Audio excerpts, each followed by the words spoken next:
Welcome to Financial Buzz Market Weekly. I'm RK Walker here at the New York Stock Exchange, bringing you a review of this week's stock market. On Monday, motor vehicle sales for October declined 3.5% to an annualized 16.5 million units, lower than expected, and factory orders for September fell 0.6%.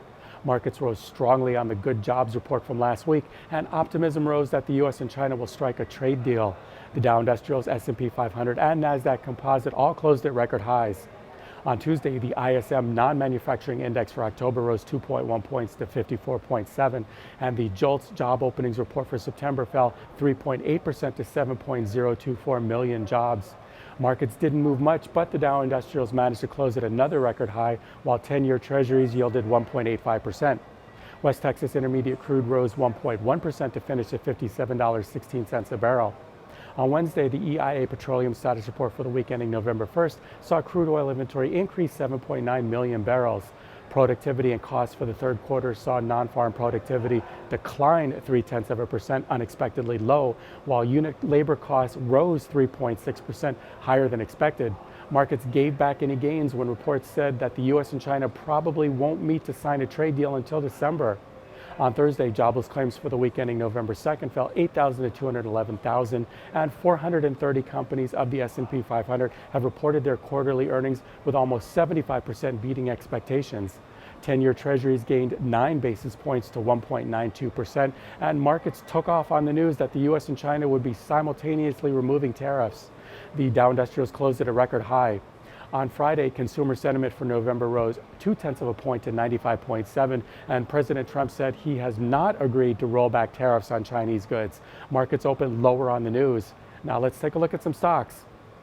Under Armour reported its third quarter results before the opening bell on Monday morning. The company topped analyst expectations but slashed its revenue outlook for the year, with sent shares tumbling by 16%. For the quarter, Under Armour earned 23 cents per share on revenue of $1.4 billion.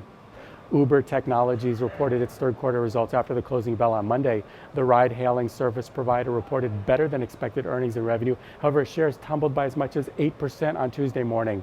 For the quarter, Uber had an earnings loss of $1.16 billion, or 68 cents per share, representing an 18% increase in losses year over year. Revenue came in at $3.8 billion.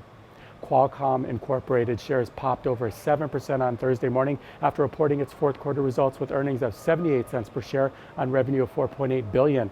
Analysts anticipated earnings of 71 cents per share on revenue of $4.7 billion. Roku Inc. reported its third quarter results after the closing bell on Wednesday. The company topped revenue estimates, however, shares cratered by as much as 17% on Thursday morning. For the quarter, Roku reported an earnings loss of 22 cents per share on revenue of $261 million. The Walt Disney Company reported its quarterly results after the closing bell on Thursday. The company topped earnings and revenue estimates, sending shares higher over 3% during extended trading hours. For the quarter, Disney reported earnings of $1.07 per share on revenue of $19.1 billion.